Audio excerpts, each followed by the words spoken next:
The first thing I want to mention is it doesn't matter where this index starts. We see a factorial, so it's reasonable to use the ratio test. To compute r, I set up the limit the way I always do. N becomes n plus 1, n becomes n plus 1. N stays as n stays as n. These are positive terms, so I don't need to worry about the absolute value. To make this easier to compute, I'm going to group together e to some power and e to some power, and I'm going to group together my factorials. E to the n plus 1 divided by e to the n is just e. N plus 1 factorial is n plus 1 times all the numbers less than it. That's n plus 1 times n factorial. These cancel. The limit as n goes to infinity of e over n plus 1 is 0. 0 is a number less than 1. Using the ratio test, since my limit r was less than 1, my series converges.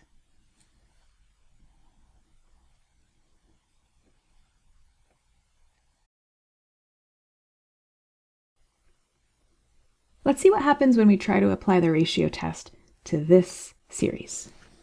Remember, it doesn't matter where we start. Because all of my terms are positive, I don't need to worry about the absolute values. My k plus first term is going to look like this. K plus 1 squared plus 2 times k plus 1 plus 1 divided by 3 times k plus 1 squared plus 1. And my kth term is going to look like this. K squared plus 2k plus 1 divided by 3k squared plus 1. Let's flip the bottom and multiply.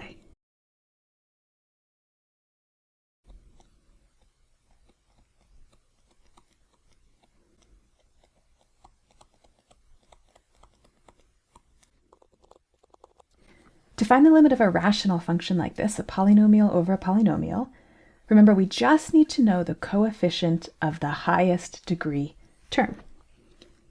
In the numerator, I'm multiplying a k squared by a 3k squared. That's the only way to get k to the fourth. So the numerator looks like 3k to the fourth plus some terms that are only multiplied by k cubed or smaller. In the denominator, my highest term here is k squared. My highest term here is k squared, and it's multiplied by 3. So my denominator is 3k to the fourth plus some terms that have lower degree. And so I know that this limit is the ratio 3 over 3, which is 1. Now this is the case where the ratio test is inconclusive. If the ratio test is inconclusive, that means we need another test. It doesn't mean that it's not possible to know whether this converges or diverges. It just says the ratio test is not the appropriate test. Let's take a closer look at these terms we're adding up.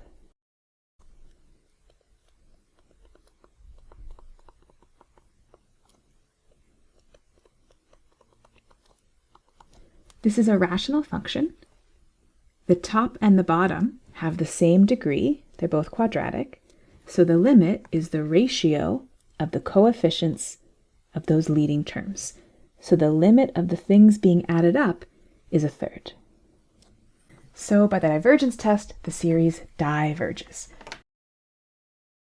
Now a third is less than 1, but that doesn't matter for the divergence test. What matters is that a third is not the same as 0. So let's remember with our visual analogy what exactly this looks like. These terms here that are going to a third, these aren't the partial sums, these are the things being added. So the terms being added, they are decreasing, but they're not going to 0, they're getting closer and closer to a third. So as I add more and more of them, my partial sums are increasing, and they're increasing without bound. For large values of k, each of these terms being added is just about a third. So if I were to add 100 of them, I would guess that I would have about 33. And if I were to add another 100, I would guess that I would increase my sum by another 33.